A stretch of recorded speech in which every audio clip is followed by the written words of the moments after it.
on the big taxis ways, especially around the village. 2 years ago, the council installed a 2% camera driving bonuses for recording vehicles entering into surveillance. We're informed that none of those people who received letters were seen repeating the behaviour. This showed that the camera was having a material effect.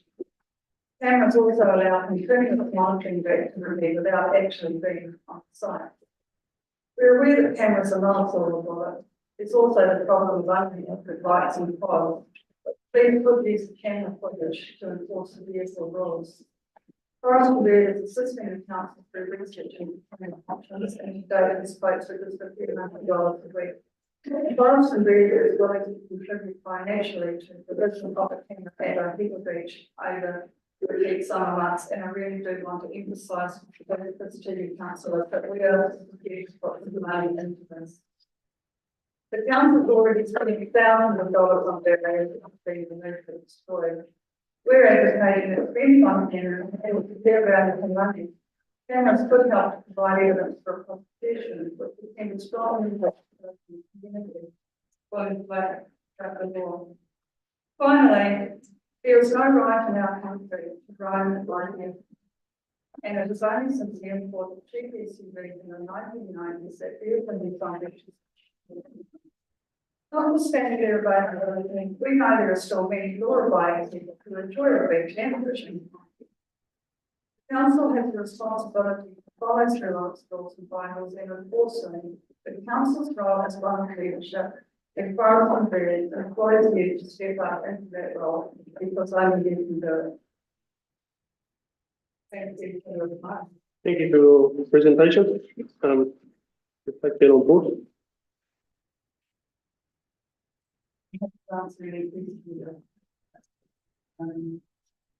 We've got quite a full house today. Is there any questions from the councillors? No.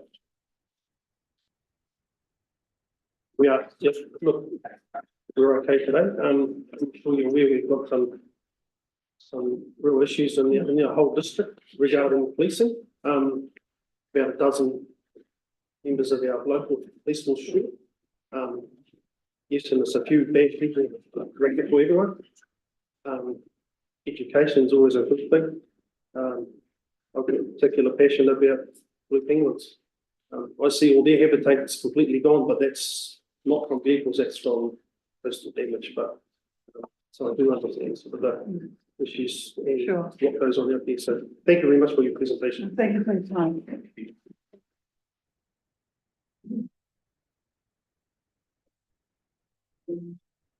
Yeah, looks like Mr. Kimmerer has actually managed to join us from the other side of the world. So welcome, next.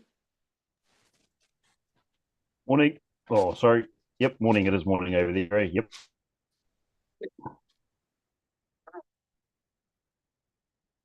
Okay, next on the speaker, we've got Sharon.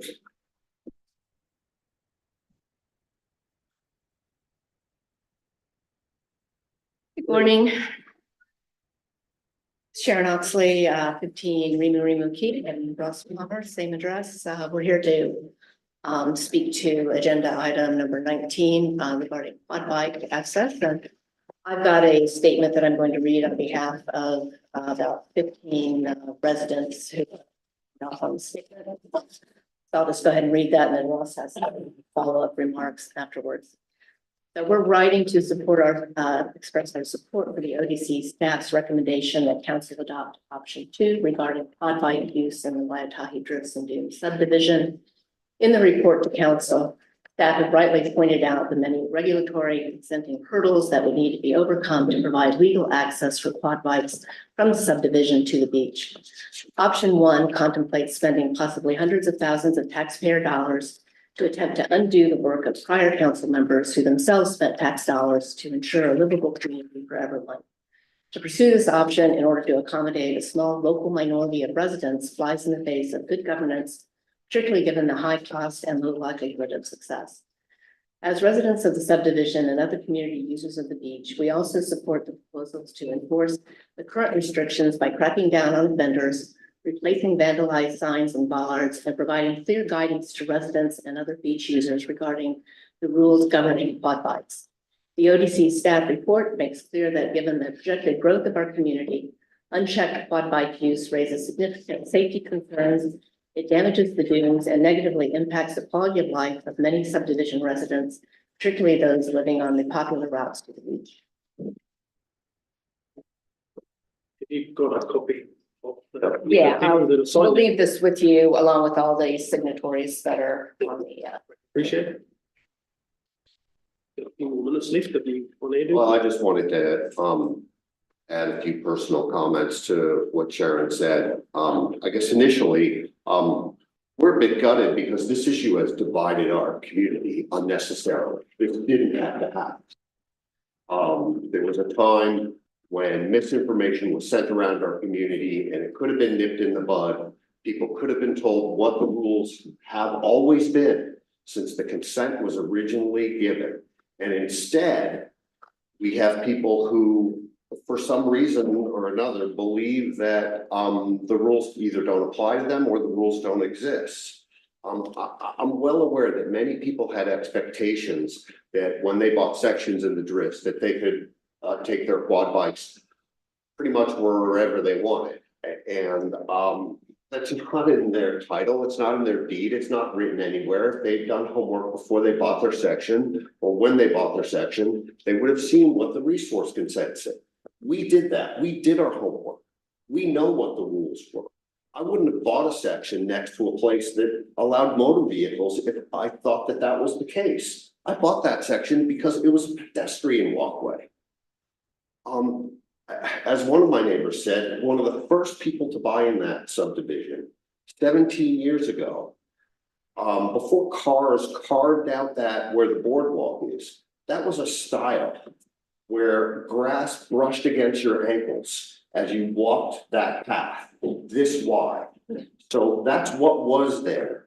The only reason there's a path there now is because cars ripped through those dunes and quad bikes ripped through those dunes illegally. It would appear to us from the outside looking in that personal interest is getting in the way of enforcement. And that's just really distressing. It seems that some of our counselors, and at least one of our regional counselors, would prefer that the laws and regulations that govern quad bike use be ignored so they themselves can use quad bikes. And frankly, I'm appalled that, respectfully, Mr. Mayor, that you have granted another counselor who owns a section right there, the opportunity to speak in a clear violation. Yeah, your time's nearly up, so if you've got any other points, I'm happy with my ruling, thank you very much. It's not an offence there. When the tragic accident occurs, and it will occur, our community will once again be a national embarrassment. It's no wonder that past behavior has led to people feeling entitled.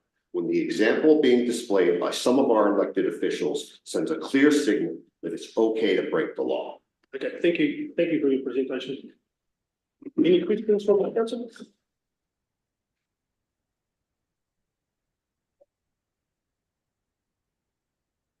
Thank you. Got no one else on the list, but if someone else would like to speak to this, I'm more than happy to set aside 5 minutes. We might have to limit the numbers, but if have you got one? Is it a few of you want to speak, or? If we could limit it to 2, please. Thank you very much. Because we've had 2 boring. Kia ora all. Your worship the mayor. And me, Councillor Barry and Steve, and other ones that I haven't met. I've come back to Portugal after a 50 years absence. I grew up here. And I've just really enjoyed living out at the drifts, and I just am a little bit disappointed that an activity that seems to create a lot of good atmosphere in the drifts and for people who use it is questioned as wrong now. And so I'm just going to start today with some of the in this document, the spirit of intention. It talks about the spirit of intention from the original developer, and quite frankly, the original developer was Bob Wickham, who went down the beach every single day on his quad bike swimming. So I don't think this is against the spirit of intention of what was intended for that access way. You know, he's quite, it also talks about the status quo. We stick with the status quo, which is no quad bikes, and as has just been pointed out, for 15 years, the status quo was actually access to the beach for vehicles, and yes, there were some issues with some of the people who and cars that went down there, but in general, it was a great environment. It allowed people, and those, a lot of them who would identify as mana whenua even, to go down there fishing at the river and to go down there in the evening and watch families fishing and good, clean, healthy outdoor activities because they had access down there. It was a wonderful place to be. It was a wonderful place to spend your evenings. And you know, we can use emotive language like ripping through the dunes, and it's not.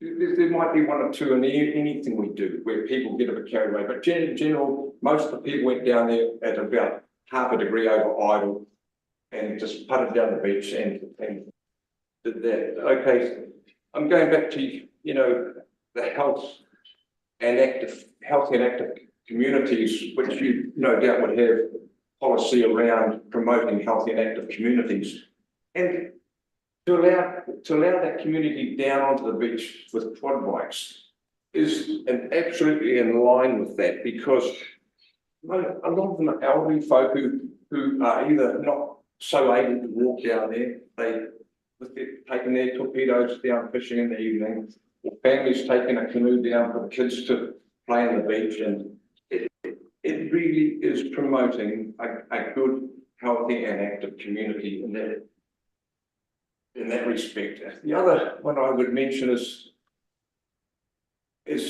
for rescue, and we have used my quad bike and my boat getting down through there on occasions when people need rescuing and we're too far on the beach from the club, where the club isn't open on the weekdays. Someone in trouble in the water, we can get a vehicle down there and rescue them. In fact, one day someone probably came so close to drowning because we couldn't get a vehicle there once the bollards went up, and we couldn't get a vessel across to them. And so I think that's another really important thing to remember.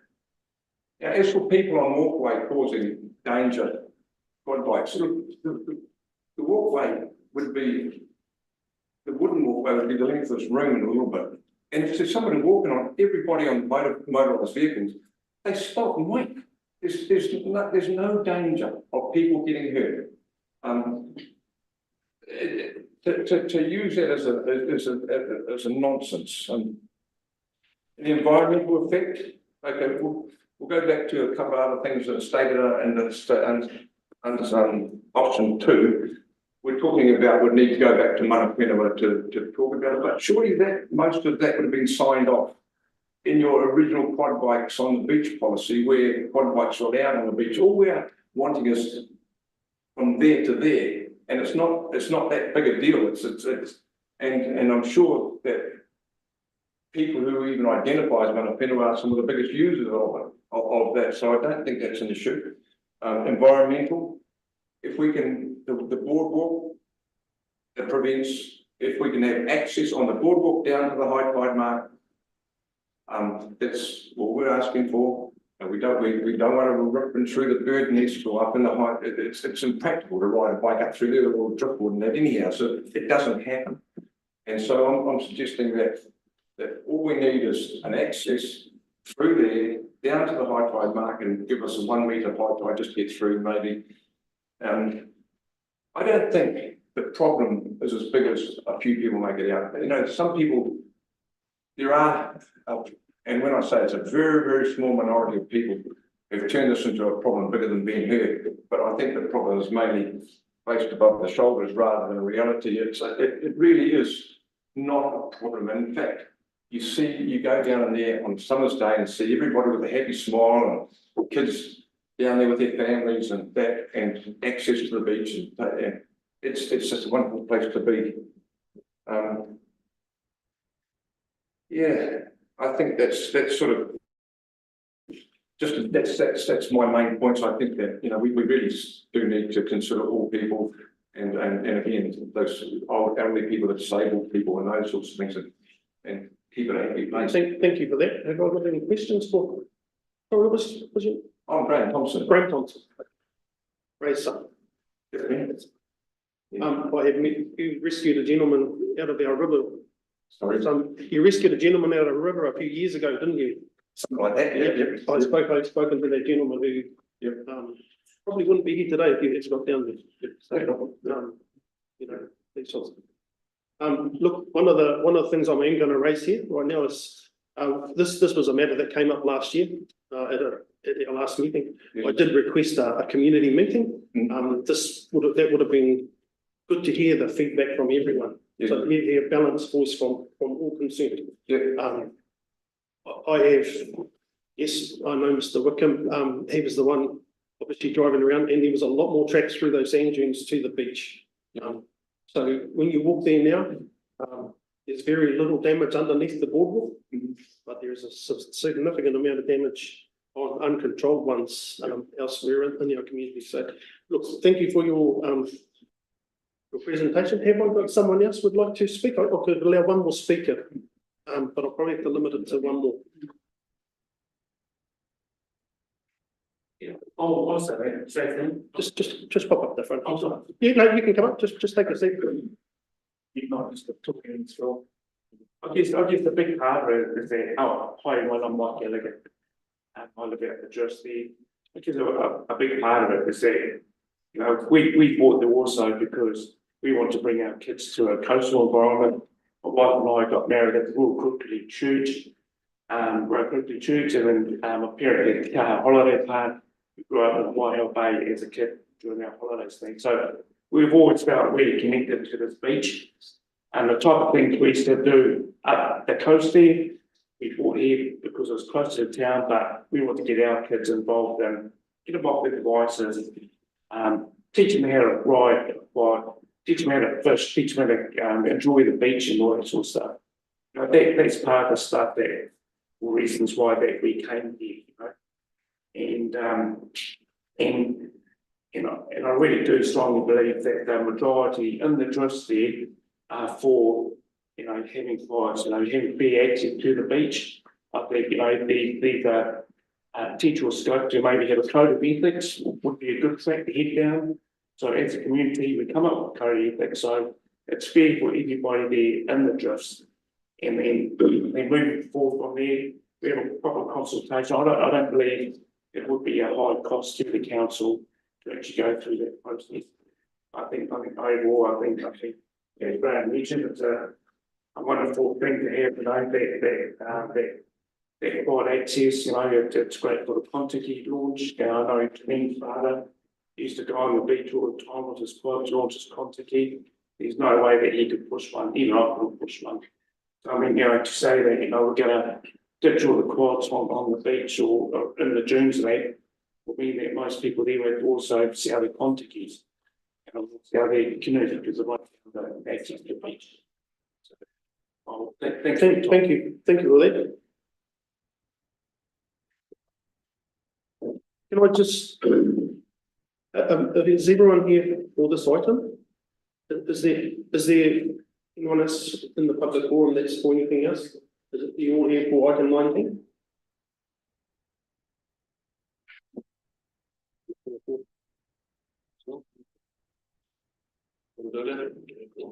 We're going to bring, because you're here, we're going to bring it forward, if that's okay. There may be people that are going to join on Zoom later. That's unfortunate, but there's enough people here to probably justify bringing this item forward and dealing with it. So we'll start with item 19.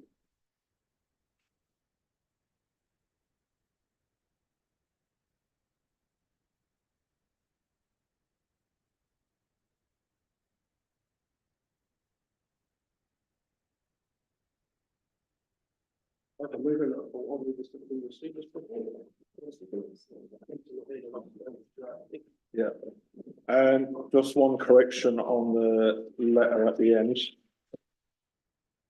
Where it says quad bikes on the beach in bold, but the closest access point by registered quad bikes driven by licensed drivers is at Appleton Road. beach entrance, that should be the totem poles, so just cross off Appleton Road and put totem poles in there.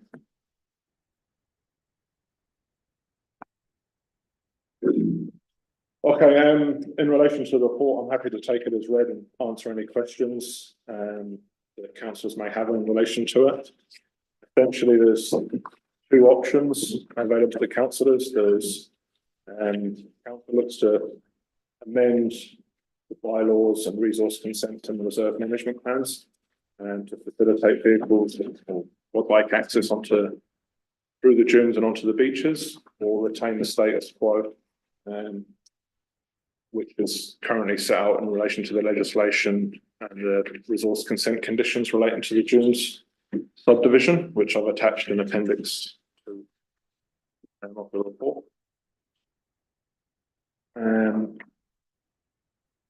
Yeah, obviously in relation to option one, there's a cost to carry out that work, amended resource consent and bylaws, changes to the reserve management plan. I haven't put a cost in there, but it will be somewhere in the vicinity of $50,000 to $200,000. It's difficult to put a clearer figure on that because of the processes involved. I'm happy to answer any questions that councillors may have in relation to the report.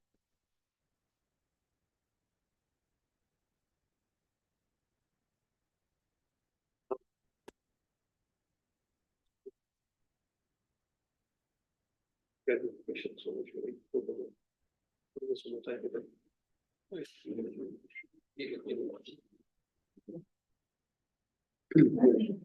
I've got a question.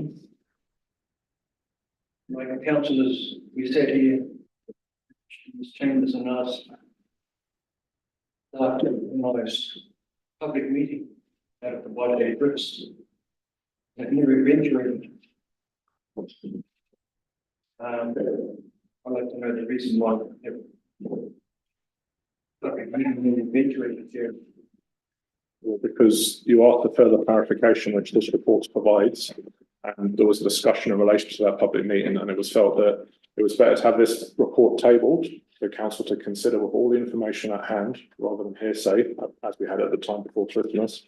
And then if you decided to have a public meeting after that, that's at your discretion. Your opinion or your conclusion goes against what the council wishes were basically, which was to come to an agreement with the stakeholders out of Brits. Come to a conclusion that we want what's happening. So I was asked to report to provide clarification on the current situation in relation to the drift, the legal ramifications, put some options to councils. That's what this report does. If you disagree with the report, that's fine. It's just a recommendation from officers and you can make your own choices and decisions. But I've done what I've been asked to do. Okay, I'm going to ask some questions and I'm going to make a suggestion in this, because there's some things in here. Obviously, the Appleton Road thing was a mistake and it shouldn't have been in there. I've got a few questions, so I'll just go through this. You know, obviously on page 134, it's got the Block Regional Council Coastal Environment Plan. And if you go to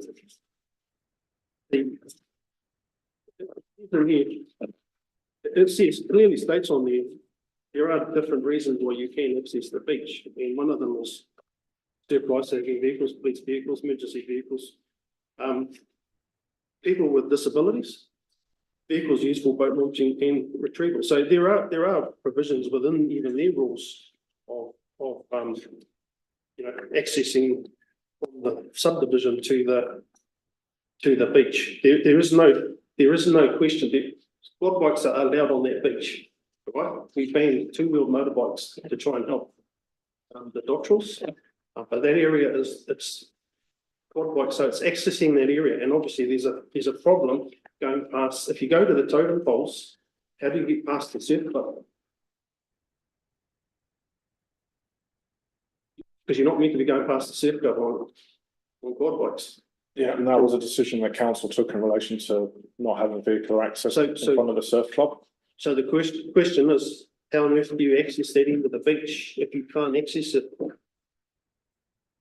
You can't access it from the totem poles without breaking the rules. Yeah, so this is, yeah, so there's no access points. There's So no if you're vehicular going to say that access there's access points in the letter, From the totem There poles, there is no access to that end of the beach or the but totem. they can access the beach from the totem poles. They cannot access that without breaking the rules. So it should not be in the letter anyway. I think the letter indicates that there is an access point to the beach. However, they can't therefore, as the laws and bylaw, drive down Yeah. to the beach outside the drift. Okay. So there, I mean, there's some things in this letter, over the past 5 years, the number of quad bikes has increased. Is that based on evidence? Or just conversations? Well, there's the number of houses have increased, the number of quad bikes definitely increased because the population in Bristol has increased. It used to be like the motor camp for about 10 years every summer. And they all had quad bikes and bikes every summer. If there are finer details in the letter that we'd like us to review, happy to go through. I've asked the question, is that based on evidence? You're saying it's based on the number of houses, but it doesn't mean there's more quad bikes. Well, we weren't recording quad bikes 5 years ago, but we weren't having complaints in relation to quad bikes. There's definitely, there's a proliferation of quad bikes being used in the drifts. So the answer is there's no evidence to back up that there's more. Look, I'm actually going to, I'm actually going to make a recommendation. Oh, we got a question? Yeah, I've got a question. It's been all the regulations basically trying to get things and wildlife. No problem at all, actually. Yeah. But in condition 17, the resource bit, it basically says to prevent regular access, except the designated areas. So obviously there's provision there to designate an area for regular access. It's just got to be where that can be. That's how I read that. I think I'll be happy to be.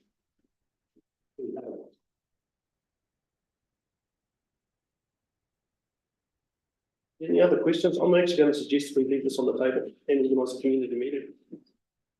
And not make a decision on this today. Yeah, well, somehow we're gonna try and get the whole community together, and try and work out how we can either get access to that beach for all parties to be happy with. Move from there. Yeah, I think the challenge with the current arrangement is, as outlined in the report, is that there are constraints and restrictions in the current arrangement, and then the report has clarified that to help provide more information to yourself. If the direction is to have a public meeting, then we can step through the challenges that are currently imposed out there, which restrict certain things, and potentially look at what other options and what other locations could be explored, if any, to overcome this issue. Regular access, if I go further, the satisfaction of planning the plan. So basically, there's provision in that subdivision for regular access to the beach, it's just a matter of where it is, and the construction of that, however it's worked. So, and I think a public meeting would be really good, because that's a matter of, obviously, some people don't want it near their place, other people want it there. It's a matter of actually coming together and trying to work out a solution. I think that's not a way to go forward. It's my view. In my view is that people move to Apodi because of the fishing, the beaches. I mean, we're a food gathering community. It's well known out there in the wider circle that coming to Apodi is one of the greatest fishing places you'd ever come to New Zealand. So it's pretty obvious to me that we need to come to this compromise here so people can access the beach to fish. I mean, what pipes is just common sense to what my way of thinking. But you can't carry this continued modernisation of these new fishing sophisticated gears. They all need vehicles to access the beach. Yeah. But they need to work in together. When's the time working against one? They've got to work together. Public meetings are the way to do it.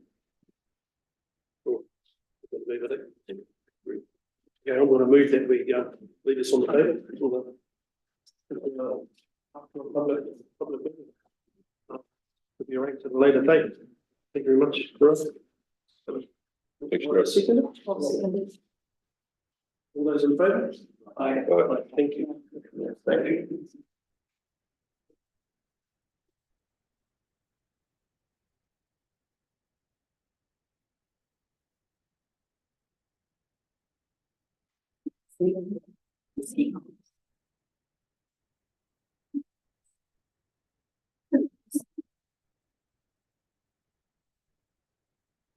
I don't, just got, you have to do some substantial work to leave it on the table. Rocky, have you been taking Thank you. Thank you. We're just gonna, You let it work? Thank you.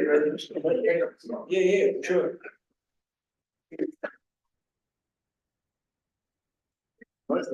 Yes. we're just making it substantial motions to leave it on the table. Yes. So all those in favour? Say that.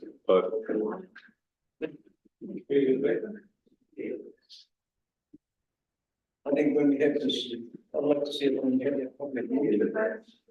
We'll count it. I think it's very important. Community and the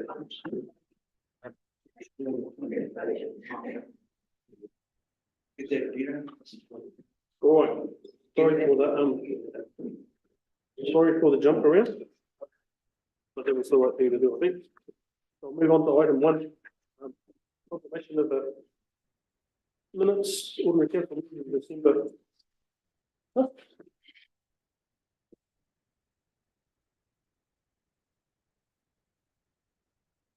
I'll move there, if I can second. Anyone pick up any issues, any mistakes? Like a second up on it?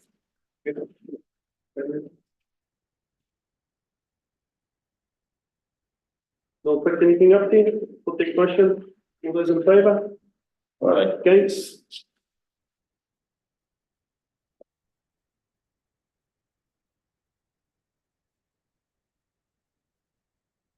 Move on to confirmation of minutes for extraordinary council meeting 11th of December. Seems like a long time ago, yeah. I'll move this, if I can have a second to receive it.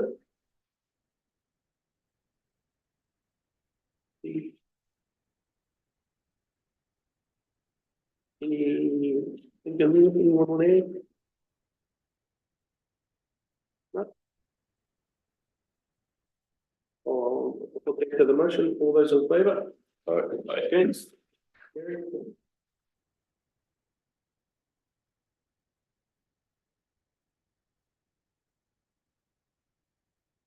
The confirmation minutes for the extraordinary council meeting on 21st of December, page 25.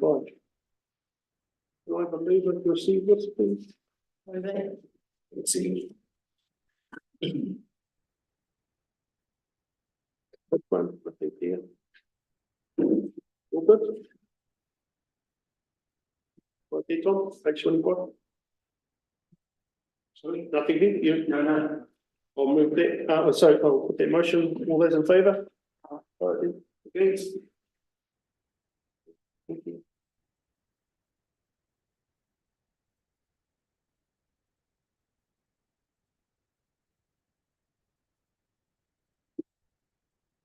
Page 27, Risk and Assurance Committee meeting on 21st of August.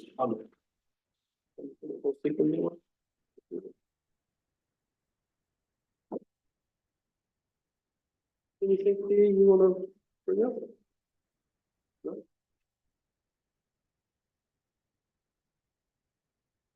Happy with everything? Yeah. That motion, all those in favour?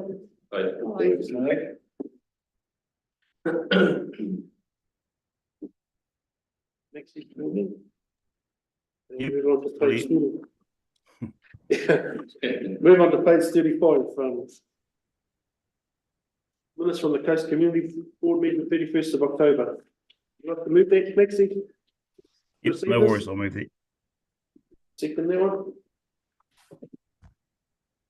Was there anything in there that you want to raise? Nah, there was just the two main things were there was two lots of funding given out, and one of them was for the regional kapahaka that's been held at Torere this year that we're supporting. So sorry, this month actually. So yeah, that's the Mātātua Kapahaka Festival. So $11,500 was given to them from the Coast Community Board. You got any tips on who's going to win? Yes, but I'm representing 2 iwi, remember? 3 iwi, sorry. So I can't be biased. I think it's a must. If anyone can attend, I think it's a must that we try and get along. I've got 1 day spare, so I'll try and get along. And I believe that the mayor from Kawerau is performing. Oh, nice. Well, I'll move, put this motion. All those in favour? Thanks. Derek.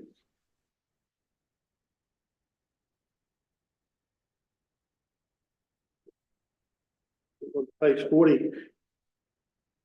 Minutes from the Strategy and Planning and Regulatory Committee meeting, 15th of May, 2023. I'll move this. Do I have a second?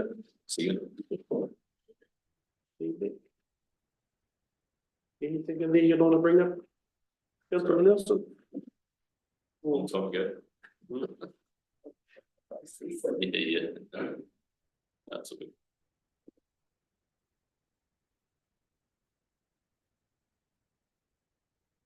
I'll put that to the motion. All those in favour? Against? Carried, or should carry the.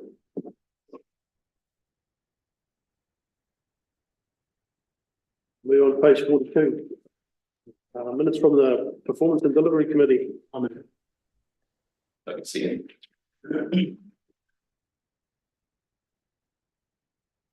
Anything there? Take forward.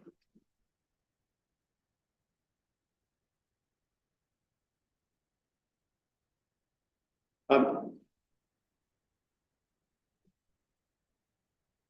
move this, motion, put this motion. All those in favour? Against?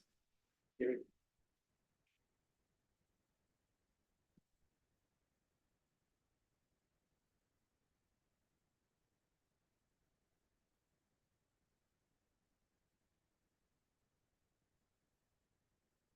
Move on to page 45.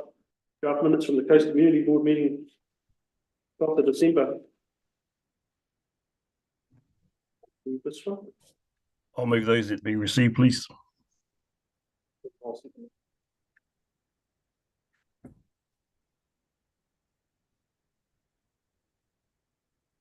Anything in there? Councillor Kimura that you wanna? Nah, there was 2 more funding applications that were successful in this one. So, but I just want to say thank you to Gay and Mercedes for playing a little bit of catch up with our Coast Community Board meetings, the minutes to be presented. Because as you might remember, we were always 2 meetings behind when they were presented at our ordinary council meeting. So now we've caught up. So thank you. Thanks for that. I'll put that to the vote. All those in favour? Aye. Thanks.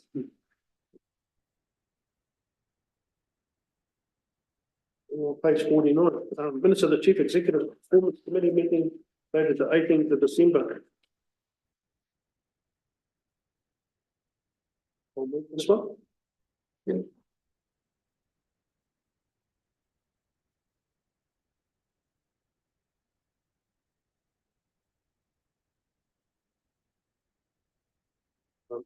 Any questions?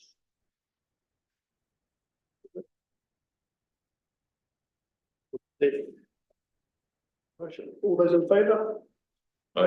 Against? Carried. I'll go to page 52, minutes from the Civil Defence Emergency Management Group. On 15th of December, thank you. Davis on. You want to I'll move that we receive it. Thank you. I'll second that. Would you like to speak to this one? Deputy Mayor? Thank you for attending that. I was on my way back from Wellington. I had a special occasion that was. It was a very interesting meeting. As I'm not an official part of that committee, I was only able to observe.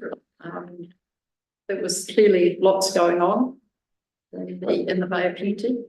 I think the one thing that stood out for me is that we had storms, we had floods, but civil defence were also quite conscious that with the hot warm weather we're having at the moment, we have to be very conscious of fires.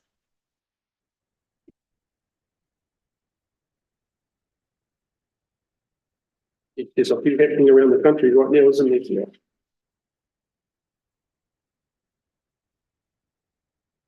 It was a good meeting, very informative.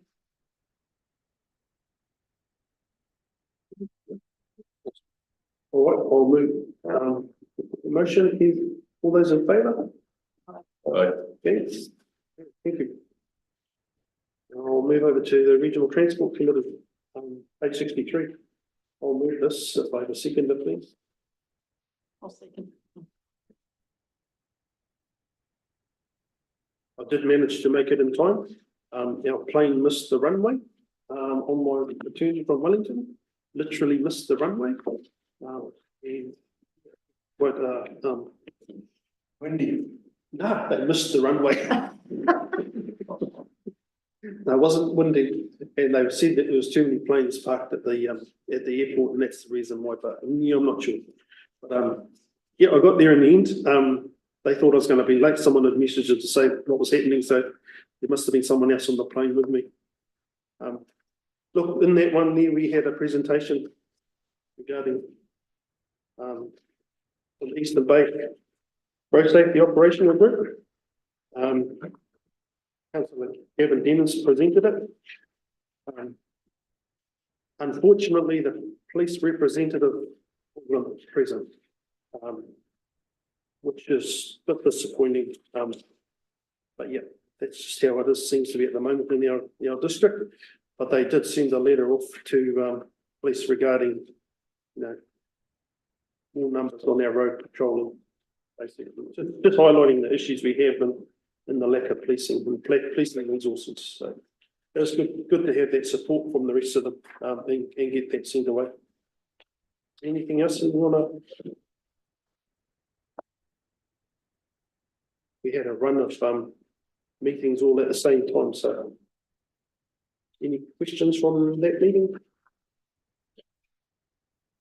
Haven't had a response about the completing issue either.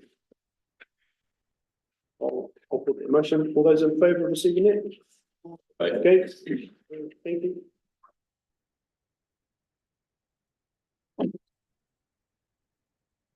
Move on to page 69, Mayor report, 25th of November to 26th of January.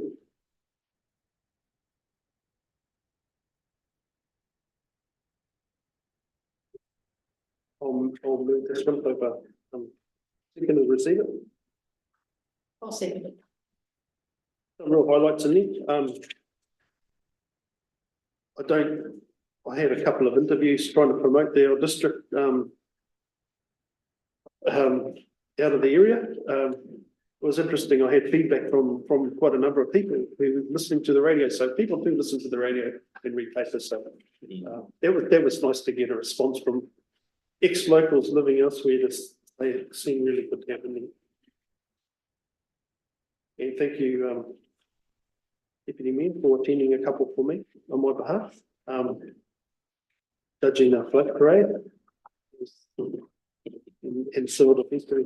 Look, there's one meeting that's not on there. I attended the Lantern Festival. What a fantastic night, afternoon. There was a little issue, and it was highlighted in the paper. There was an issue in there. It wasn't a big deal, but it could have got worse. But what I want to highlight is, we did reach out to the police to attend a public meeting. We had to deal with it, and there's some amazing people in our community came together, and parents, uncles, aunties, community leaders. And most impressive of all was actually the young men, teenagers involved in the incident, fronted and you don't see this on the news, we just see bad stuff. And that's sort of makes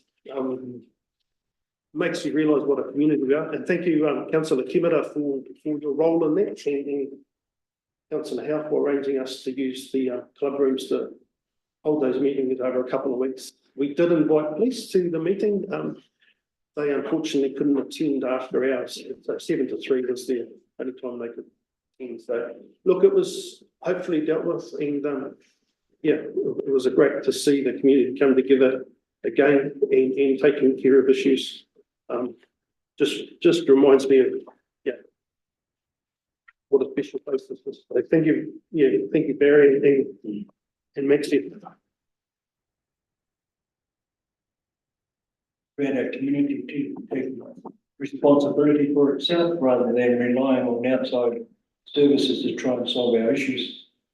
When you see that happening in our community, it's a great inspirational thing for us as councillors and leading this community. So when we see our community parents taking on board serious issues like that issue that took place at the Fernando Festival and resolving it, and bringing all parties together and getting a good resolution. So I love seeing our community react the way they do, because the police can't solve those issues. Social welfare can't solve those issues. Parents, it's all about the parents and our community solving those issues. So when we get issues like that, big ups to Dave.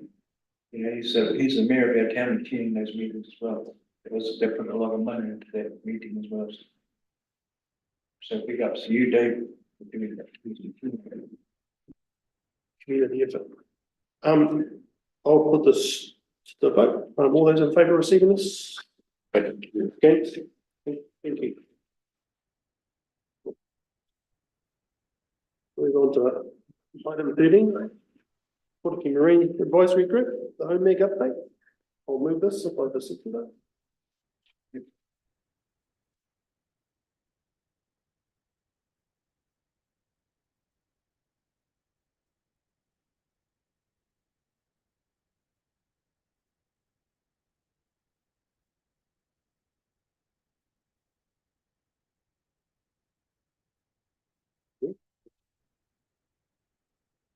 Items in here probably that aren't mentioned here.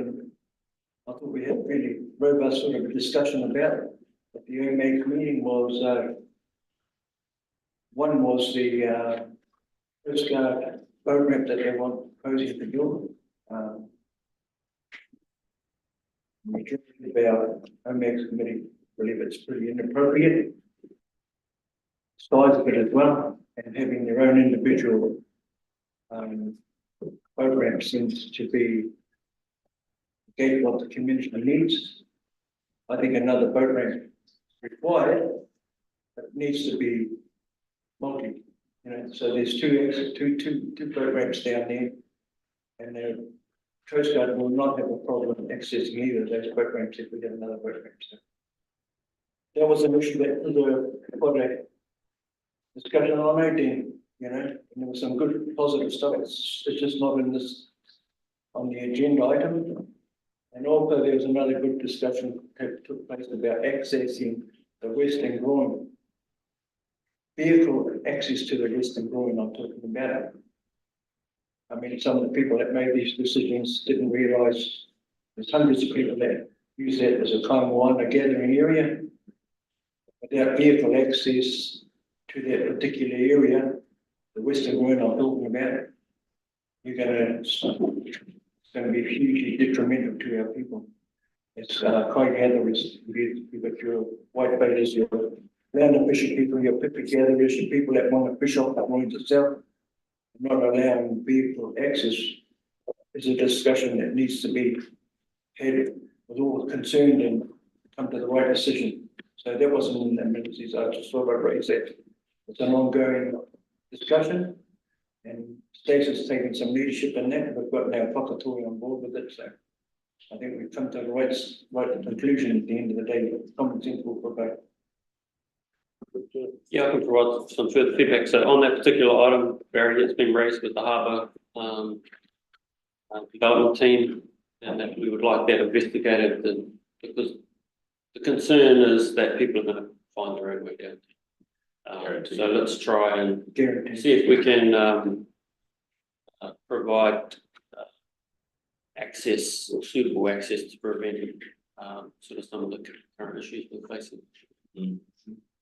And that was taken on board by the team. We raised and worked through. There's a working group that are made up of regional council, council reps, who will look at seeing how that could potentially be accommodated, noting the significance of access down to that point.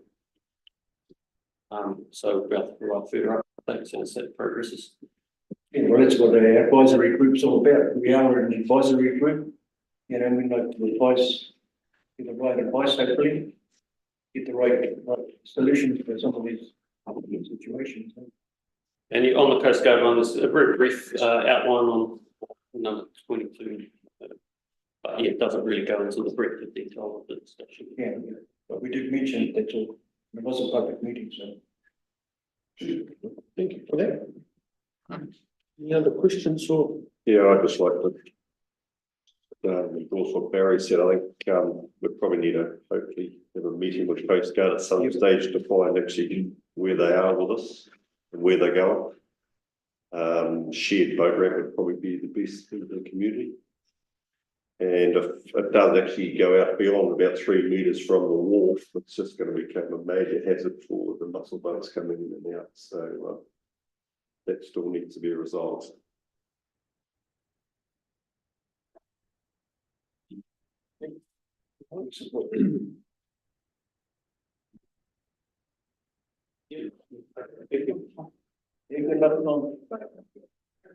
Excellent. All right, that motion to the vote, all those in favour? Aye. Okay, carried. And we'll move on to item 14, the long-term plan. 2024 to 34 update. I'll move this by the seconder. Yeah, thank you. I can speak to this. Take it as read. It's just one of the standard reports that we're now providing to give clarity on the steps that have been undertaken since the last council meeting. And we'll be discussing a couple of reports associated with the long-term plan in a bit more detail, but this just gives an idea of some of the activity that's been undertaken. It's a big process, as you're all well aware. Highlighting some of the steps that have been undertaken since the last meeting. Happy to take any questions.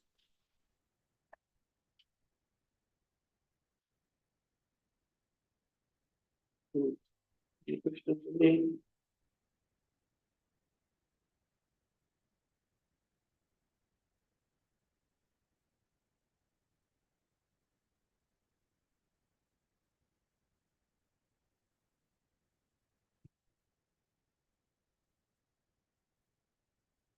It's a work in progress. Yep, as per the snake, but there's one of the reports we'll be discussing the potential to defer the adoption date of the LTV based on the direction of the incoming government. There's a report we'll go through.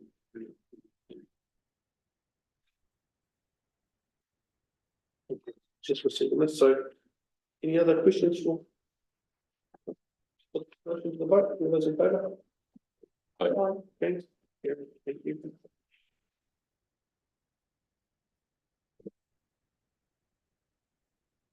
Move on to item 15. Endorsement of direction for the draft budget for long-term plan 2024 to 34. Thank you, Your Worship.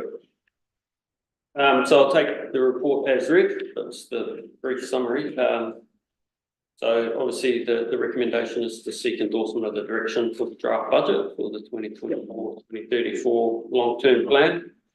We've had a number of iterations to get to this point. We started on the 30th of November, where we identified a significant revenue impact of approximately 34%. And that was a result of a number of drivers, particularly depreciation, funding, revaluations, the new activity in Auckland Harbour, operations and capital works, and that's outlined on page 87 of the report. Council provided feedback at that point that revenue increase was too high, and for us to look at opportunities to reduce that impact. Subsequently, we had a workshop on the 18th of December, outlining those options and getting endorsement from council as to what the preferred direction was, so we could then look at a refined revenue position. Those are also summarised on page 88 and consisted of reducing the impact or the burden of the Auckland Harbour by looking at opportunities to defer that. Revaluation and depreciation, looking at options to reduce the cost associated to that and what options that could be. And one of those was the long run average renewal option, which council decided to utilise as the direction. Operation and maintenance, looking at opportunities or options to potentially reduce the levels of service in the eyesight, library, regional economic development and parks. And there was some discussion there to look at other options within those areas, such as combining the eyesight and library at one location. We took that direction and then subsequently presented third iteration of the proposed budget direction on the 30th of January. And that, as outlined on page 89, reduced the figure with no level of service cuts down to a 13% impact.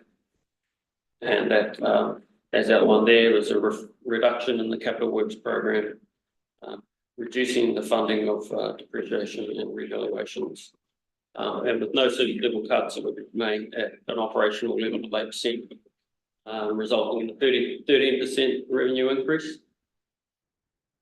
We also went through the process of having a look at what reduction in levels of service in those 4 areas would have on the revenue requirement, and as outlined further in the report, that would result in levels of service reductions in the eyesight, library, regional economic development, and parks to get to a position of 10.5%. Council direction from that point, the preferred direction was to go out to consultation with a revenue requirement of 13%. However, providing options for reducing levels of service to reduce that revenue burden, which could be between 10.5 and 13%. If endorsed today, that will allow us to move forward with refining that.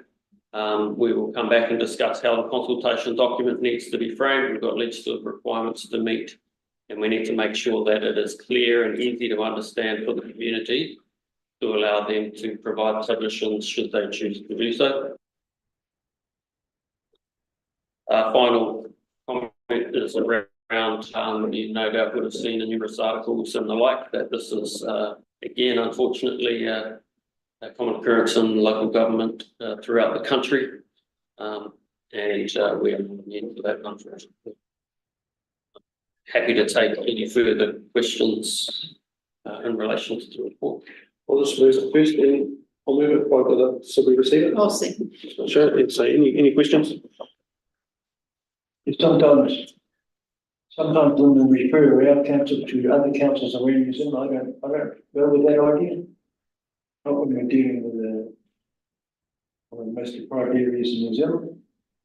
As we all know, and you know, these people that are on fixed incomes, they haven't had a significant salary rise, and when we're asking them to pay more money, you know, to me, that doesn't go down well with me.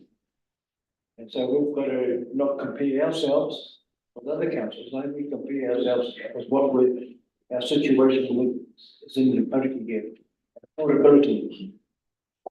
And this one it's all about for me, it's outside of it. So, you know, I'm more for squeezing the belt. Bit tighter than what we're going to squeeze it. Yeah, if I can just comment, we've put the information in front of you to make an informed decision, and it's based on the decision associated directly to Opotiki. Yes, I take it on board and know that the decisions have not been influenced by others, it's been influenced particularly about what has been put in front of us and how that impacts Opotiki district. My point was, don't worry about what our neighbours are doing or what these neighbours are doing. We worry about what we can do in this town. Thank you, Lee.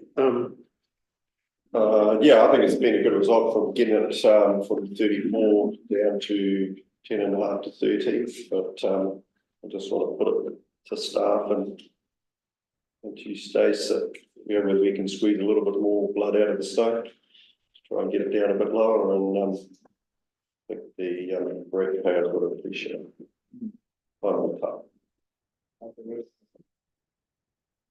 Yeah, I think just to respond to that, process has been based on the direction from council to get to where we are now. If and the plan today is to actually get endorsement so we can move forward. If the position is that more cuts need to be found, then we would need to go back and seek direction from ourselves to then investigate those and bring those back to the table. As we've outlined in previous iterations, those fixed level cuts, come at a cost. And unfortunately, we don't have a lot of fat in the organisation to trim. So any further trimming will come in further service level reduction. Yeah, I know it's tough, but just unprecedented times at the moment of inflation and costs. Just got to try and work through it.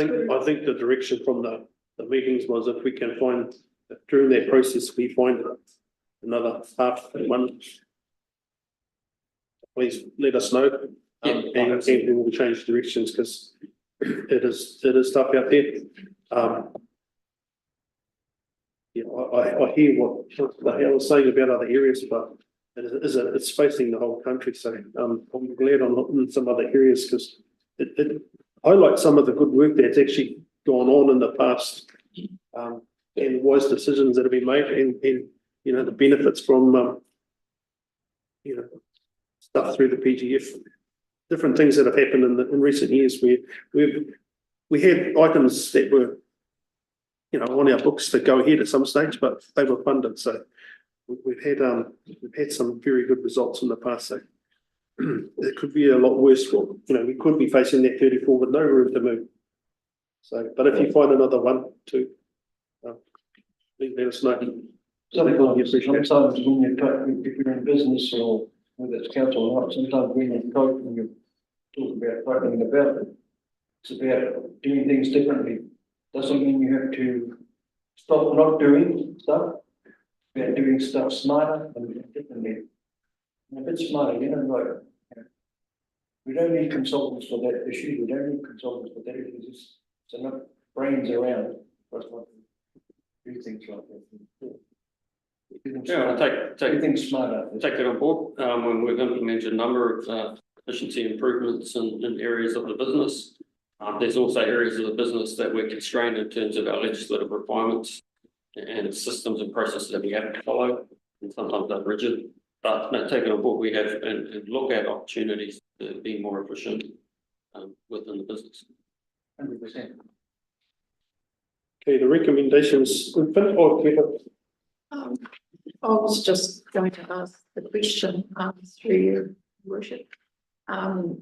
At our workshops, where we're trying to come to terms with any rate increase really. I just wondered, is it possible that you ask your managers within their own departments, can they find some savings? Yeah, that has been We've done. looked at the big picture, but a company is full of departments. Yeah, so just to give you confidence that was done early to identify is there any opportunities where we can look at savings within current budgets, and each of the GMs who tasked with that. Thank you. That's Jim. In all boxes. For that. Right, recommendations on page 85. I'm happy to read them as they are. If I have, Yeah, so is that all right? You happy with it?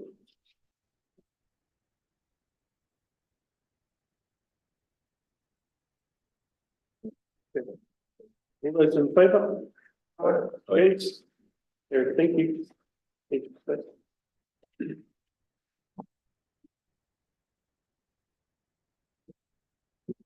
Move on to page 97. The deferral of adoption of the long-term plan. I'll move this if I can have a second. That's connected. Thank you, Richard. Again, I'll take the report as read. Just a quick summary. The new government has signalled as part of their 100-day plan to repeal the water service entities legislation. Current legislation does not require Three Waters to be included in the long-term plan post year 2 for us. It also does not require us to have Three Waters in our infrastructure strategy. The repeal of the legislation will subsequently have a direct impact on the LTP, requiring us to include Three Waters within all 10 years of the LTP. It will also require us to update the infrastructure strategy to include Three Waters, and that is a significant amount of work. In the letter that was sent to His Worship on the 14th of December from the Minister of Local Government, they signalled that yes, they are aware that this would be a challenge for some councils and have signalled options available to councils should they wish to undertake them, noting that there will be a direct impact on the LTP process. Those options include the deferral of the LTP adoption date to the 30th of September 2024. It also gives the option or the opportunity for deferring the annual report, noting that generally the annual report process will be undertaken during that time, and then therefore noting that there will be some constraints on council resources, that option was also provided should councils wish to undertake it. It also gave the opportunity for some councils to have an unaudited consultation document, again, should they choose to do so. The report gives the options to continue on the current pathway or to take up the deferred date. The recommendation is to undertake the deferral of the adoption, predominantly due to the additional workload. We have reached out and identified could we undertake it within the current timeframe, and there is a lot of risk involved in trying to squeeze it into the current timeframe, and therefore the adoption date of the 30th of September is recommended in the report. Also in the report is the option of having an unaudited consultation document. Still a requirement for us to check if the document meets the requirements of the legislation. I feel that there's not a lot of advantage, and we've signalled to the audit that they can still meet our timelines associated to the deferral date of doing the audit. And that gives us confidence and assurance that the consultation document is a good document, and therefore the recommended option for that is to still continue with the audited consultation document. Happy to take any questions. There's also the updated snake diagram in there, and thanks for the team for putting that together, just to give you an idea of what the timeline would be, the adjusted timeline. We obviously still want to maintain momentum and continue to work through the process as promptly as we can, noting that there's still a lot of the journey still to go. Have to take any questions. So just one of the disadvantages of doing this is the first rate invoice in the year for the LTD based on this current year's installment. Is that going to cause issues? ultimately, there's going to be options for council, how we go and,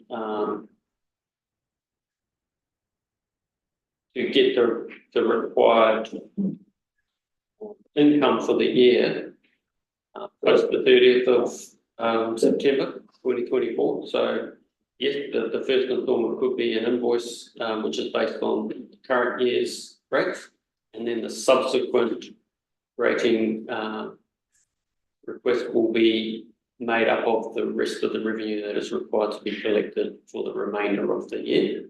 And it'll be based on whatever the final position is council adopts for the LTP. Now, there is options, because the issue for the community will be understanding, well, I get an invoice in September, which will be different to an invoice or a rates request over that. So we will step through options about how to minimise that and make it more clear and easier for the community to understand the impact on it. But over the whole entire period, it will be the same revenue collected as adopted in one of the LTP. So it won't cause a cash flow problem. No, we will still be able to offer.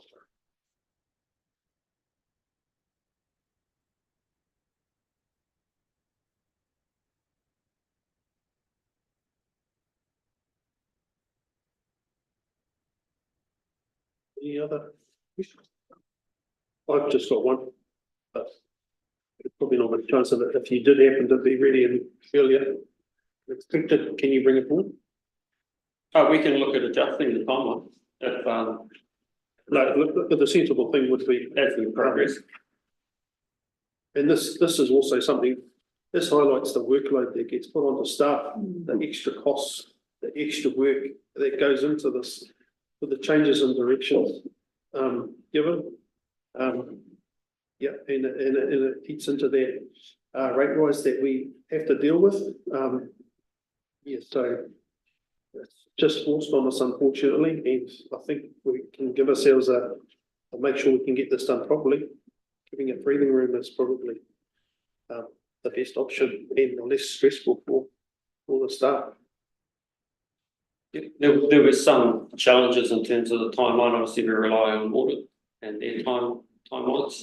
So there's certain activities in the snake diagram that have aligned with their timing. But yeah, wherever possible, we can look at how we can deliver this. But again, it's a big process. It's a lot of steps to go through. It's a lot of work on and yourself.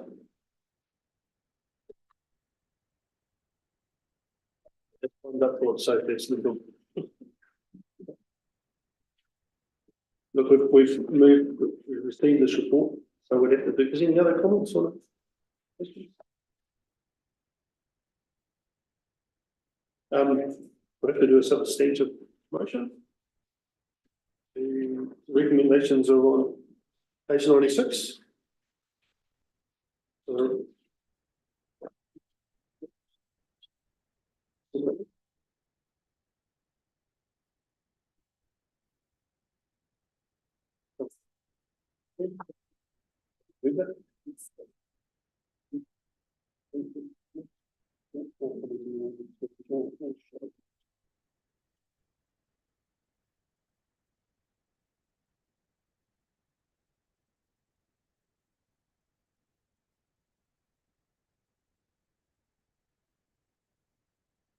Decisions in there.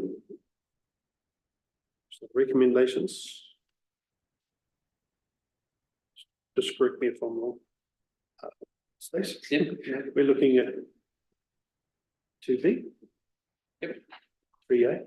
And 4B.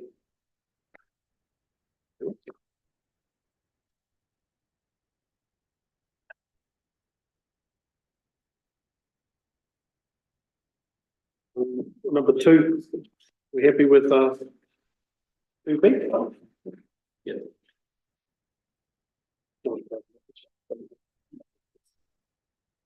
And 3A? You know, and 4B? Yes. Happy with it, cancel it out.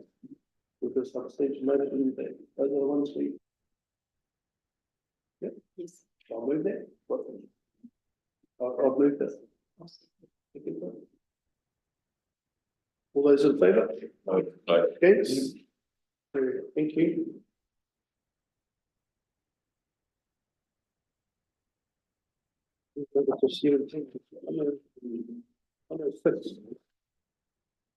Item about risk. I'll move to quick, on the second of this.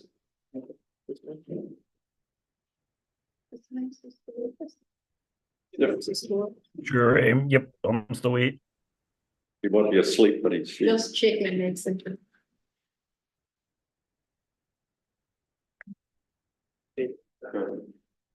Good morning. I'll take the report as read, but just provide a background to it. So the report is requesting unbudgeted expenditure because the expenditure required to meet this call is beyond the delegation which is given to the chief executive, so requires a council resolution to approve the unbudgeted expenditure. The expenditure relates to the years the council received insurance, their self-insurance scheme from 2003 through to 2009. So the periods that we're talking about are some time ago now. Are there any questions in relation to the report? Which pool is there an insurance policy for our defamation insurance? Not currently. So it was wound up around 2017 because of some of the challenges with leaky homes and the viability of the reinsurance scheme or the self-insurance scheme. So currently our insurance is sourced through Aon for public liability provision. But how come they're asking us to pay 35%? So as part of the self-insurance scheme, all of the local authorities who signed up to it at the time, Original ones. yeah, which Opotiki was part of, agreed to effectively put money into a pot, and that pot covered any claims made by those members. The reason it's coming now is that, as set out in the report, there was a recent case which dealt with what were effectively claims which covered multiple defects and multiple reasons for those claims. And those were originally denied because of the weather tightness issues. I don't have all the details in front of me, but there was a recent Supreme Court case which said that no, those claims should have been paid at least in part. And so now the liability comes back to those members where those pots of money have been depleted to top those up. And so that's what the 35K is split into requirements from 4 different fund years, which were still open to payment from. So what if we don't pay it? So we have a contractual obligation to pay it. So that is one of the options put forward. However, it's not written because we will likely incur some legal costs, and then I expect we would still have to pay that amount anyway. So it's a one-off payment, so it can't come back in another year or two and say they want more money. So the expectation is that this covers the outstanding amounts. Obviously, there are still claims that are being worked through, but this is the amount that risk pools actuaries have established is likely to cover the full remaining amount. In the event that this is surplus to what is needed to cover those claims, then the additional funds will be returned. So can you make it clear if we do pay this, that's it? Well, this one, for this particular, For this claim, this will be it. it's just one Council claim. will receive notification. So there could be more claims, Different claims. different claims. Yeah, at this stage, I believe their expectations that's unlikely. I don't like unlikely. I mean, it was a risk when signing up for this. And there's legal obligations to come with it. We were made aware that this likely would happen roughly 18 months ago? Yeah, I mean, this has been a case that's been worked through for a number of years now, so it's just now we're getting to the point in.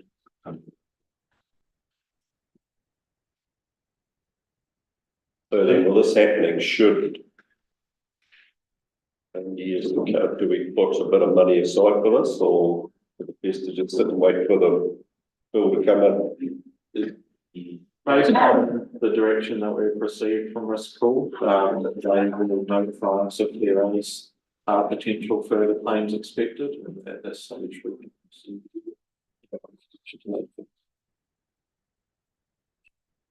But yes, we should, if we do receive that information, then we'll set aside some funds for that purpose. The risk pool was set up by councils basically. To form their own insurance company, basically that's what they're trying to do, eh? So at the time, it wasn't possible to get the sort of insurance that was sought in the market. Okay.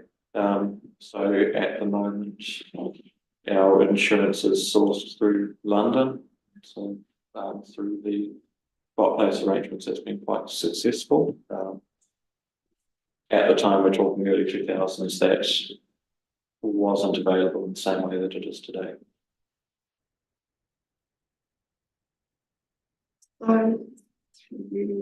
So does that mean that there is going to be a claim in the future? Does our claim go through Botless or through Risk Pool?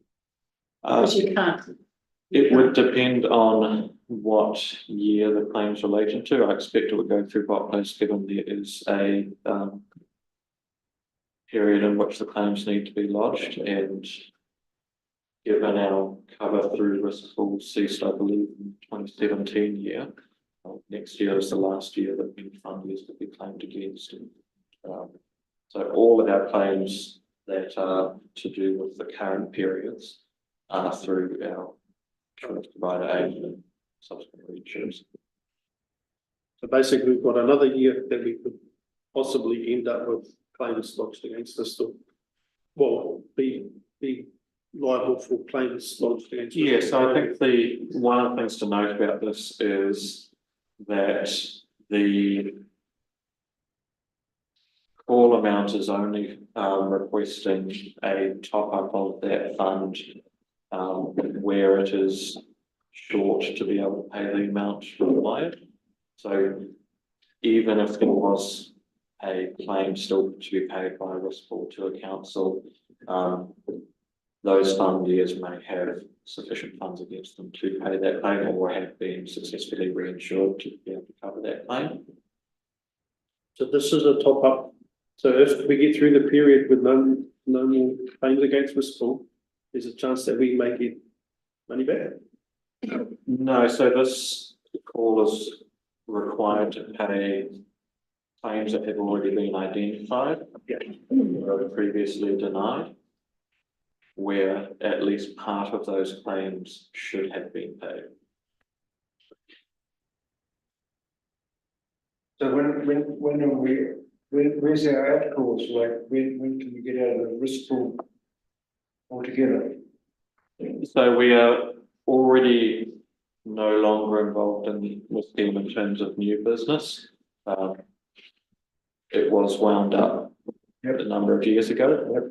So these are historic issues that are being closed out. I'm not beyond those that have been identified already. We're not aware of further cases that are expected to result in liability of the Risk Pool council. So is that like a 7-year period?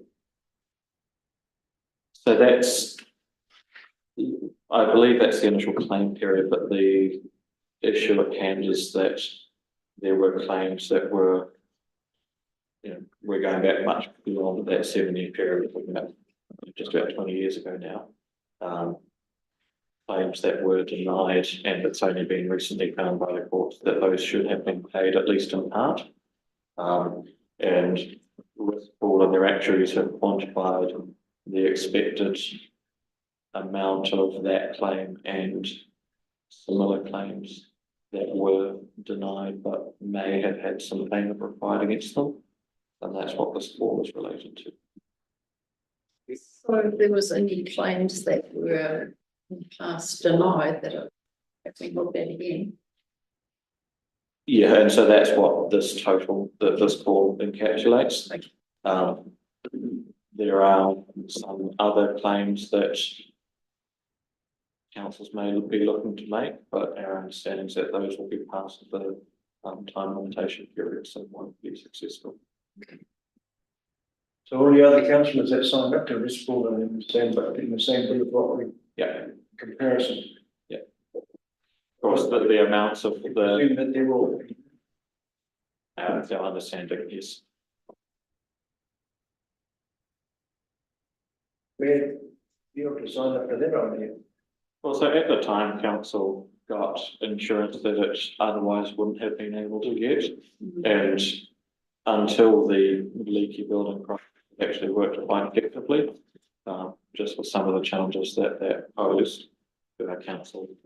As you know, it's the last man standing when those buildings fault. Did we ever claim to? Did we ever get a claim on a risk? I would need to look into that. I haven't, the best follow that way. Insurance and it's just unfortunately, it's a huge risk if you don't have it. I don't think we've got any other choice than to option one. And pay this. Not a nice. Yeah. We are trying to get a rates, rates down. Something like this comes out of the village. 35K, but it's still 35K. Then correct me if I'm wrong, if we don't pay the 35K, we will have legal expenses, which will be 35K plus legal expenses. Well, I'm not sure what the legal expenses would be, but I expect that it would result in expenses plus having to pay this amount in the future. So it's strongly not recommended to do that.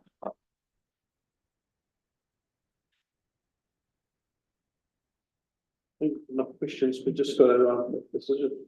I don't feel we've got any other choice than the recommendation to option one. As long as all the other councillors are paying as well, some councillors paying hardball. Especially some of the bigger councillors, so. But we're not aware of anyone who's, Yeah. we're not aware of any of that going on.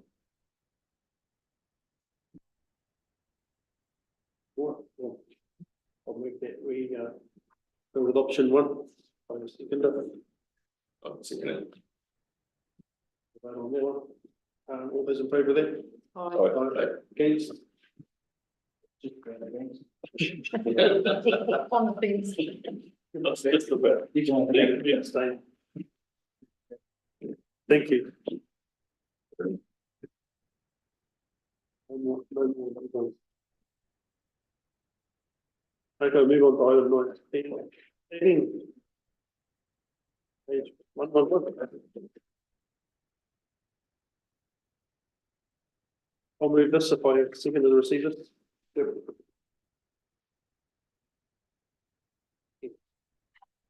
So, and this is a report that follows up from the council meeting and the report was ended in December in relation to the extension of the jetty and children's play equipment.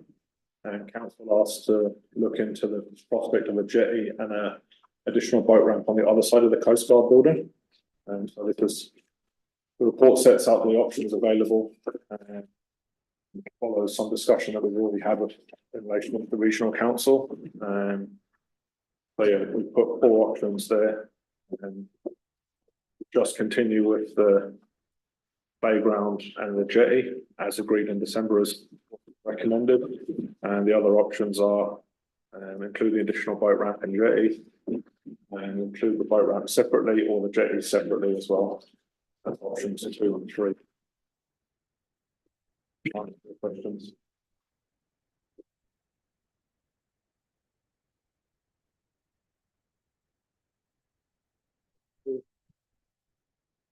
So, like we're talking about a resource consent for the war extension the jetty extension. Is one option, and then there's another option where we and they're shifting of the water park up to Memorial Park. So that's one application, that's one option there. So at the moment, council have agreed to shift the play equipment up to Memorial Park and then a jetty on page 112. The red one marked in red, so a jetty in that area. That's what's been agreed. And they asked me to explore the option of putting a boat ramp and jetty on the other side of the Coast Guard building. Yeah. So my question is, like you said, it's going to cost some extra, application is going to cost extra money. So why can't we have a three-stage application? So one stage is option one, because we've already got that, we need that ASAP type of thing, with the wharf and the extended jetty and the park removal. But option, part of the first application, the second application is the second boat ramp. Or in the one application, we talk about how we can save money. So the issue with the one, it won't really make much difference in terms of the application, but the issue with having everything joined into one is that you have to wait for the outcome, whereas if you had the jetty extension, the play equipment as a separate application, it's more likely to get approved quicker and then we can crack on with that. The other one is the more complex, and then where the more costs will come in terms of the engineering and all the design work that will need to go into it. It more than likely will probably end up notified as well. So the process will be kicked out a long way into the future rather than something that could be dealt with quicker. So if you were minded to go with a ramp and a jetty, then I would suggest like 2 applications. Okay. So it won't delay the first application. Yeah, and there's no real cost saving in terms of doing them together really, because you lose that by the delay. So if we do go with the 2 options, I suggest we talk to Coast Guard first. Yeah. Find out what they're doing. And if we could have a shared ramp, we won't need it. So they've already got a consent. Yeah, so just in relation to Coast Guard, I'm meeting with them tomorrow. And so we took an item to council, I think it was about 18 months ago. Basically saying Coast Guard had aspirations to redevelop their site. So that was it, that's agreed. They wanted to go and get resource consents, help them with the funding application, which they've now done. And so now the next stage of that is the lease agreement. And that was highlighted in that report as well from 18 months, 2 years ago, that detailed lease would come back to council for consideration. So the ramp, the access, the land ownership, there's a whole range of different things that need to be included in that lease would form part of that discussion. So although they have consents in place, it doesn't necessarily mean they still need landowner approval from us. So it's a little bit, we're at that stage now. Where are Coast Guard at? They've got their consents, they're trying to get the funding, and now we need to sort out the lease arrangements And set up the works going.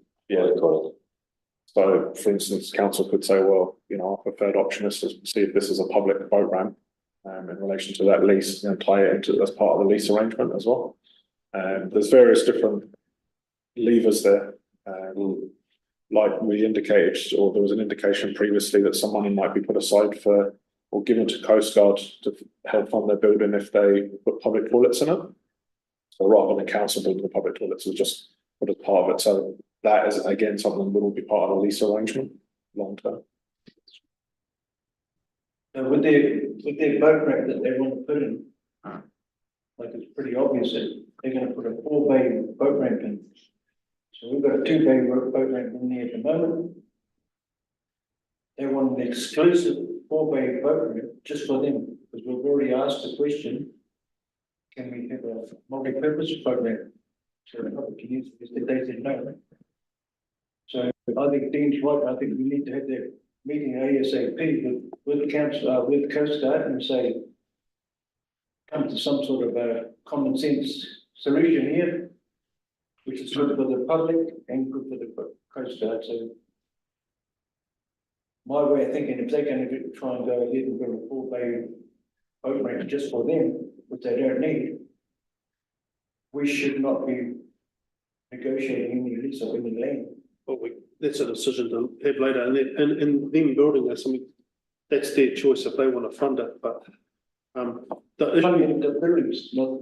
issue, I guess, is with the extension of their building goes into the stock bank. Building a ramp out in front, then landlocks the grass area that we're currently parking on, taking all the excess boats, so that becomes a real issue, and it also becomes a major issue for the mussel boats, so it's a balancing act. If we were to go to option one and include the additional boat ramp, we're not identifying the site today, all we're doing is starting the process, like we haven't identified a site, like. No, so we'd have to do that, and then we'd have to get engineering. Yeah, so it might come back that if you're gonna build one there, it has to go here, like, we don't know, I mean, there used to be one at the far end of that. Yeah, but there'd be probably some geotech assessments and different things that need to be done, but we'd have to pay for that upfront to identify. So have they done geotechs actually in the river or the ramp? Because the thing we dealt with as a council was the building, not the ramp. We haven't yet been asked for the land for the ramp. No, and that's part of that lease arrangements. Yeah, but we were asked about the building, not the ramp. The ramp was this was a new, you know, I know it's in the master plan, but the master plan changed when we had to house the mussel boats. So I think it's always been known that the Coast Guard were looking to put a ramp in front of their building to access it. yes, And but lots since of different things have changed. But so if we would go to option the ramps that's shown on the new master plan as well. yes. In the district plan, there's a marina in Whitikia Reserve, so, you know, there's master plans and district plans. Yeah, but it's not the ramp. There's always been known that there will be some ramp from the Coast Guard building down. We didn't get into the detail of what that ramp would look like. But at that stage, we didn't know we were housing the mussel boats at all. Yeah, but we did when Master Plan 2 was signed off. We were also in discussion with Coast Guard about it was a multi-purpose opening. We all agreed at that stage that a multi-purpose program for the public and Coast Guard was the best option. Then Coast Guard have come back and told us, no, they want their own boat ramp. Even they've got a boat ramp for each jet ski. Each jet ski's got its own boat ramp. And little boat's got a boat ramp, and the largest boat's got a boat ramp.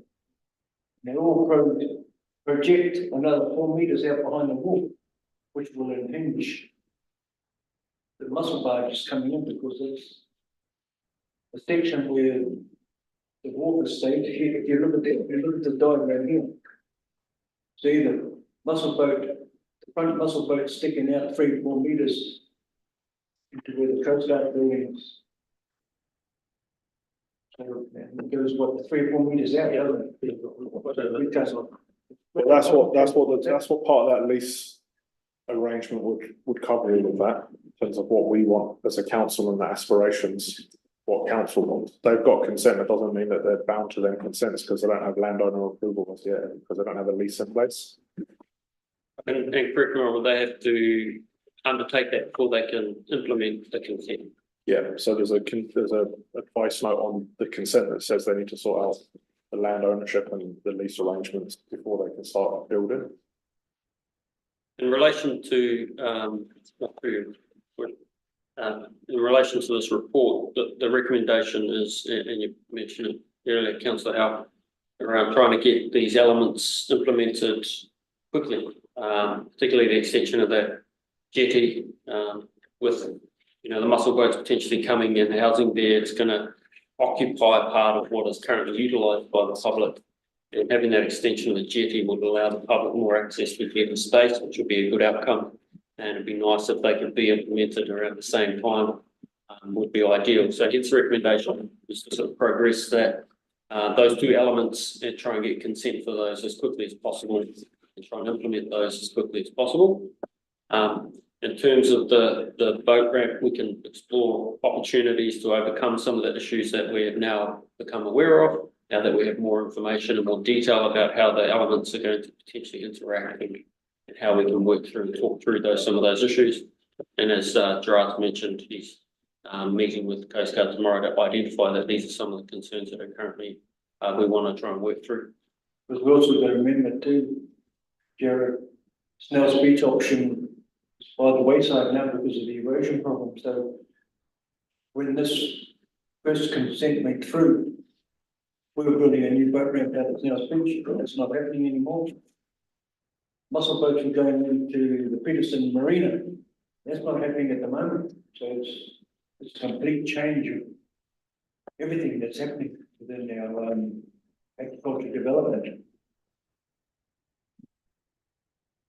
I think. Any other questions for Gerard? Then we can have a discussion. Only other than that, I think indeed what we need to sit down with Coast Guard. And he said, we don't want to cause any animosity between a voluntary organisation like that. But we want to sit down at the table with them and have a full-on discussion. ASAP. Well, thanks for that, Gerard. No other questions? We're happy to have a discussion before we vote on it. And, we've got a couple of things I want to raise. But then no other questions for Gerard? Thanks for that. Looking at the options, this has sort of been forced on us. We're having to juggle things around. It's a lot different to how it was looking 12 months ago. And I'm sure there's room there for everyone. So, and one of the things we have done as a council is we've tried to source extra funding to help with this juggling. So I do believe having a jetty and boat ramp south of the Coast Guard, and look, if it worked out, they could use it as well and don't have to build their own, and they just concentrate on their building. I think everyone's a winner. But I do believe this is part of the whole, this is what we applied for that extra funding for and asked for it. So I know there's a cost, that's one of the disadvantages, but this is what I believe that money we were asking for is to help put this in place. And if you don't try and get the consents for the ramp now, you're just delaying things. And we've got enough delays. We got through the skin of our teeth this year by getting the access in front of the Coast Guard for the parking. And it coped really well. The ramp actually coped really well. Luckily, the sea conditions meant it was busy all summer. So it actually proved that it actually worked. One day we will have I'm sure we will have a ramp at Snells Road one day, but not at the current economic climate. So those options are there, and that's what I believe we're looking for, that extra money. I don't think it's a disadvantage that there's extra costs, because I believe that should be put to those that we ask that money for. That this is all part of it, moving the playground, adding the jetty, adding another ramp, and having a jetty to the south of the Coast Guard. And if it helps the Coast Guard so they don't have to build, I don't know, I'm guessing that's $1.5 million for their ramp. So it's a lot of extra money to come up with. So that's just my thought before we decide an option. Just a bit of clarity around what we're discussing here is that Jared's saying there's an application ready to go in now for the wharf and the jetty extension and removal of the play park. So that's one consent that's already in place right now. We are proposing to add on the jetty and the boat ramp in the middle of the park. And he's saying that will delay the consent process for one that we need ASAP, which is the wharf and taking the water park. Yeah. So if we put them all together, it's going to delay, take years. Is that what Yeah. So it would take a lot longer to get all the consents through in the one consent. But I think you said this will be going through separate consent. Yeah, so I think it was two separate consents, one for the new boat ramp and one for the play equipment, do it like that. So two separate ones. So in terms of the money, there's already been an allocation as part of the LTP for the wharf upgrade that covers the playground equipment. That I think I can't remember what the last report, maybe 40,000 to do that consent and process. So in terms of the money, this for the boat ramp and new jetty, you're probably looking at something between, again, it's hard to, probably somewhere between 80 and 150,000 to get that consent process. And there's no guarantees it will be approved, but the process, and if it's notified and goes through all of that, that's potentially what you're looking at. And that could be funded from the wharf budget that's out in the LTP, but obviously that takes away from what we can do in the future, but you know, that's there. We also haven't, there's no budget in place or no identification of a new boat ramp and jetty.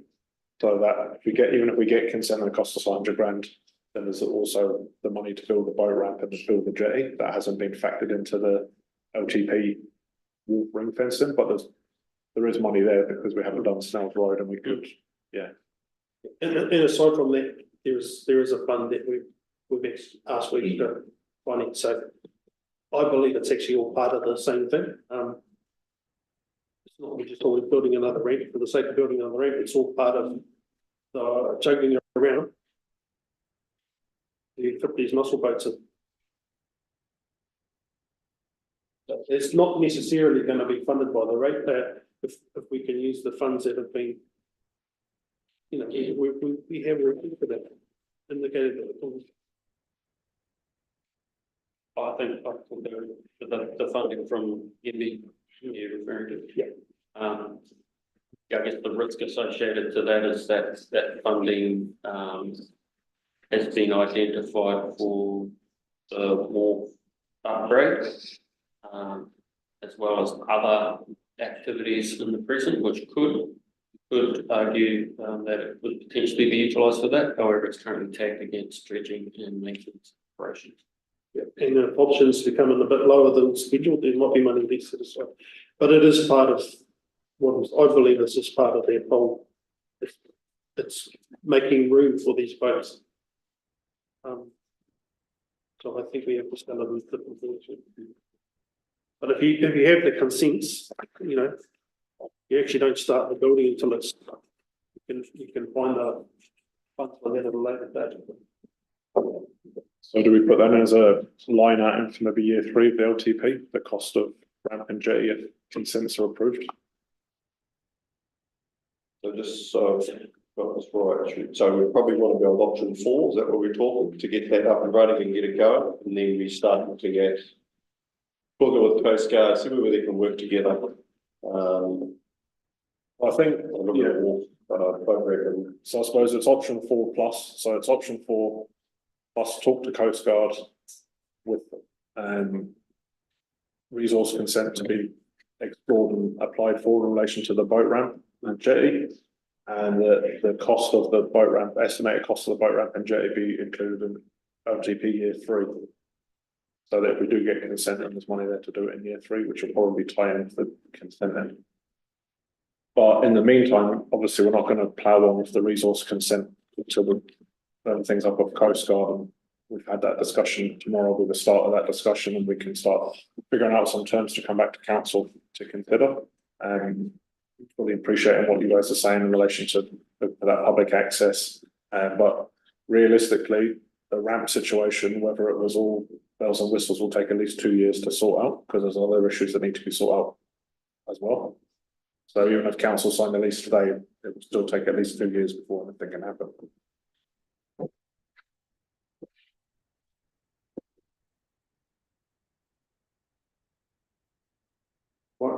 Through you, Chair. What's the how long can you leave a consent for once it's granted for elapses? Well, you can pick them in pretty easily, so you can dig a little trench and do different things to get around it. So yeah, you can avoid it. Yeah, you can avoid it lapsing, and it's not too tricky to do that. What's the time frame that you can touch it? I can't remember what the regional council ones are. Yeah, I think once you've got the consent, then you're good to go. I don't know if they often, it's only if they put the lapsing on, sometimes they change it, depends on what you're going for. But within 5 years, 10 years, something like that. I can't remember off the top of my head. For the regional council ones. Because at the moment, like our little boat ramp was fishing yesterday, and I was down there every day at the long weekend. It's handling it pretty good. Like we had probably 70 boat traders yesterday, the sea was perfect, fishing was really good. So there's a lot of people out there. And yeah, no, it's pretty good what we do, how we're operating at the moment, so. So, you know, it takes us 2 years to get through. And financially, things might have changed by then, we might be able to recession, things are looking up and affordability and all that sort of jazz, so yeah, it's probably the right way to go. Talk to Coast Guard, you compromise there. Will one of you put something forward? You want recommendations on? Like one more one? Yeah, recommendations. Is it one we recommending there too? So maybe if you went 2, just kept that the way it is, and then the council agrees, separate recommendation number 3, the council agrees to proceed with resource consent application for boat ramp and jetty separate. After consultation with the. Yeah. What you said, I guess you understand that the importance of the jetty is to stop the slowing up of the boats at the current water. The jetty is more important than the ramp, because what's happening now is the CDP boats there, someone's holding it up, because they've got to run down with their vehicle. There was a jetty there, there's no hold up, because as you join the queue, most boats have 2 people on, at least. So the jetty is actually the piece that is missing right now to make it work even a little bit smoother. The ramp is a nice to have, but everything. Yeah, so the jetty is something that, and it can go anywhere that reasonable council, it doesn't matter, it just, if it was on that side, it takes around about 5 or 6 minutes to go down and grab your. Some of us are, oh, you get a bit slow. Okay, so I suppose. So the jetty would just. And it doesn't even have to, it just needs something you can pull up to jump off the front. It has to be safe. and it's steep there too, so they don't have to go that a couple of meters. Yes. Low tide's perfect, you can jump on the rocks. High tide, you can't get past the rocks. So that's what's missing right now. But again, that will still be, you'd have to do the ecological engineering assessments. Yeah. And it may be that once we've done them as part of in the round, that we then split that consent into 2 with the ramp and the jetty, and depending on where we are with the regional council, but in any event, you still have to do the ecological and engineering assessment, which is a bit of money too. But then again, if we extend the jetty as existing jetty, to extend it, which is in that application here. Yeah, so that's the option. The orange jetty there. At the moment, they will come up with, got their driver off. And on that one, at the moment, it's still going to pick up their trailer. By the time we get there, the other boats. But I think the intention of that jetty though was to compensate the people who can't fish off the wharf, so that they then have a platform to fish off, so that they won't want a boat in front of them. What about floating jetties? There's like Anything that they get a consent for, so. Yeah, That's what I feel. But a jetty could be, they said you can only be this or can only be that, it wouldn't matter. Yeah. If you got a ladder on the front of your boat, you can jump off as it is now. You flip the ladder down, but it's not very safe, and if you fall on those rocks. It just would just make the running of that current, much smoother. well, why don't we have? Why don't we have 1 and 2 remain the same, and then the council agrees to proceed with the boat ramp and jetty and obtaining resource consents as deemed appropriate, something like that.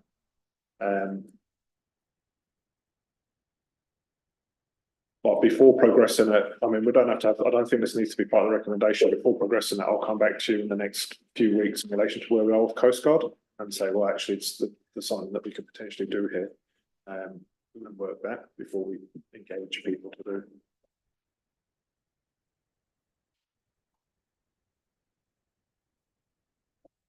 So we understand that adding that jetty would slow things up. That it would have to be a separate.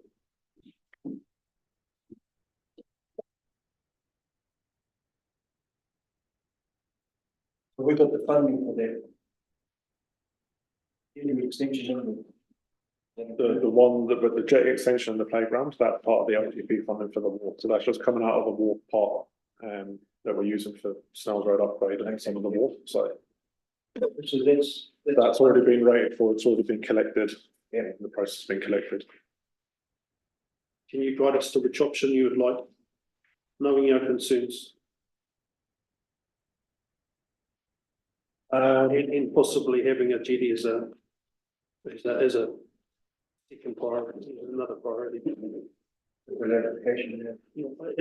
think the issue is more, you want to go down, get the resource consent, that will cost whatever it's going to cost.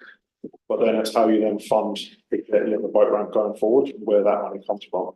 So that part, I would suggest, would have to be a new pot that we develop as part of year 3 LTP, the next LTP. But we'll work on that one. We'll work on that pot. But we'll have a bit of a, we could get into card on how much these things cost, or what the price might look like for a new ramp and jetty.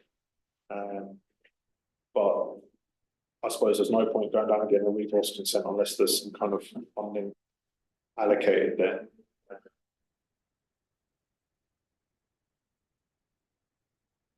Yeah, we can put some sort around.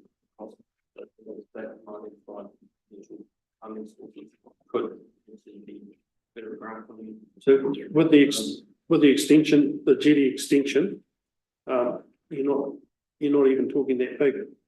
So you'll have a fair idea of what a jetty is going to cost. Yeah. Plus the resource consent. Whatever you do. Effectively, we could end up with 3 resource consents.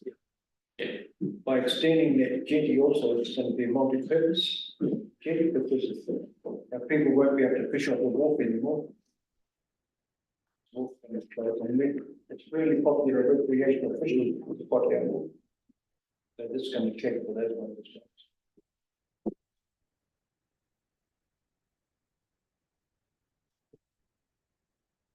Well, I think direction that pointed out is probably the way to go. No, we've got clear feedback and direction from myself today in terms of the intention.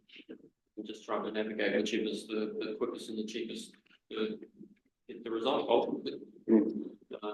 Proceed with the extension of the jetty and the relocation of the play equipment as proposed.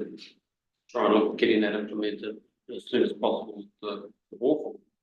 And then at the same time exploring options with the Coast Guard and for lodging resource consent for the jetty as a first priority, and then the boat ramp as a second priority. It's quicker and easier to put them together. Yeah. As you mentioned in that additional recommendation, having consent or in brackets consent just gives that opportunity to explore whatever is We're going to get a ground. And the funding for the consent applications comes out of the existing wharf budget of up to 100 grand, up to 50,000. I don't know where we get to, but we'll have better insight as we start the process. If come back needs to be, so that needs to be added as well. And find some steel in one pot. It's clear as mud, isn't it?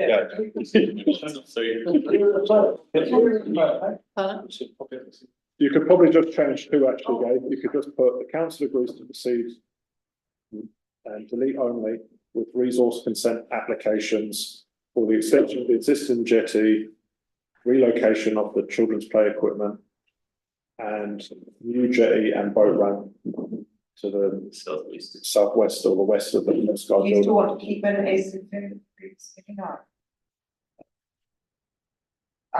You could just get rid of that.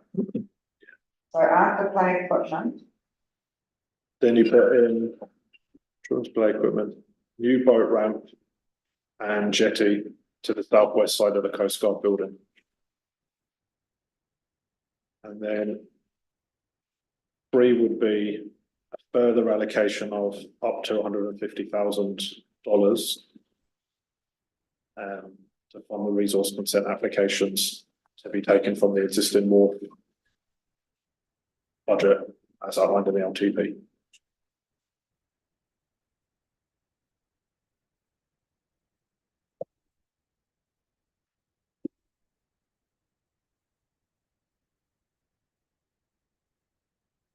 And then Can you read that? I'll do it in a minute. I've got one more, and then the cost of the boat ramp and jetty.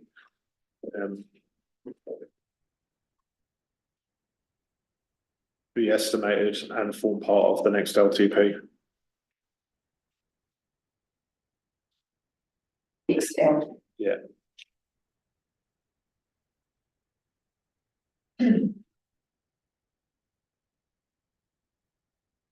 So we've got number 1, the report. Number 2, that council agrees to proceed with the resource applications for the extension to the existing jetty and relocation of the children's play equipment, the new boat ramp and jetty to the southwest side of the Coast Guard building.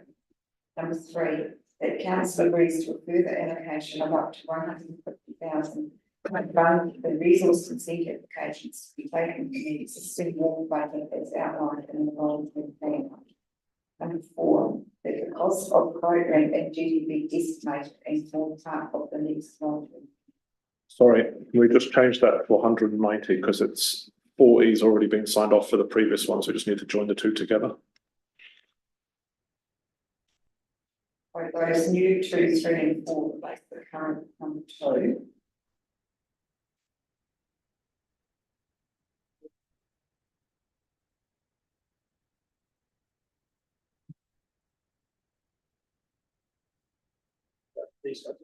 Yeah, so this has been moved and seconded for discussion.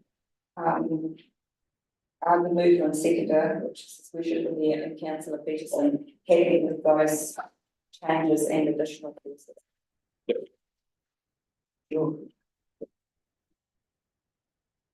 Clear, you know.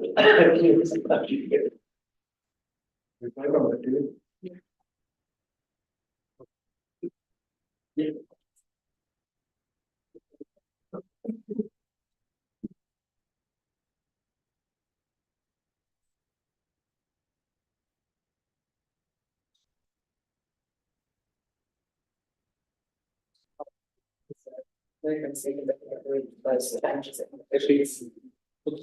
Yep, all those in favour? Aye. Against? Carried, thank you. Thank you, Gerard. Jared, thank you for that. A bit complicated there. Where's Matt? We got to do the rest again.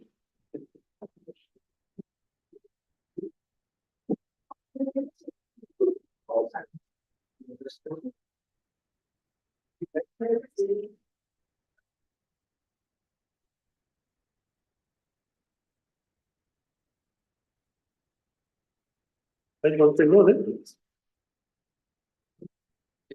Did 119? Yeah, so we'll just make a show this.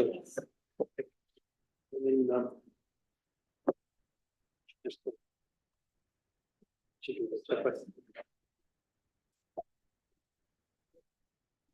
Okay, page 139, Chief Executive Officers update.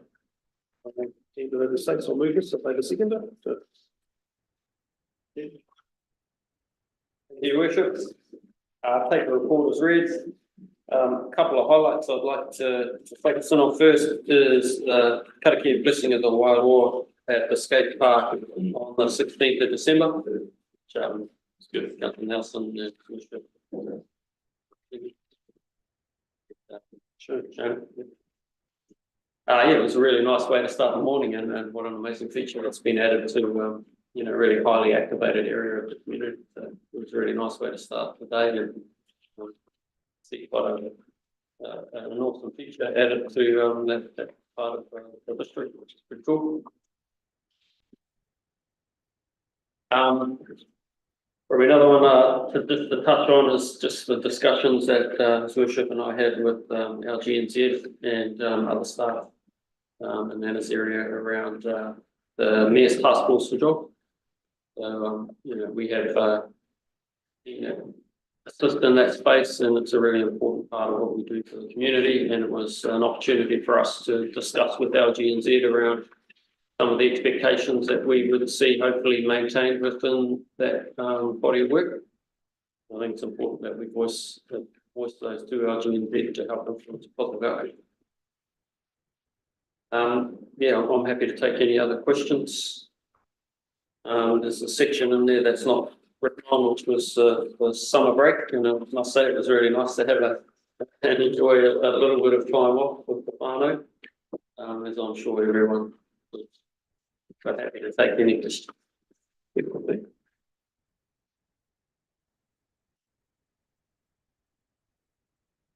seemed like quite a long time ago. Any questions? There. You think I asked all the questions?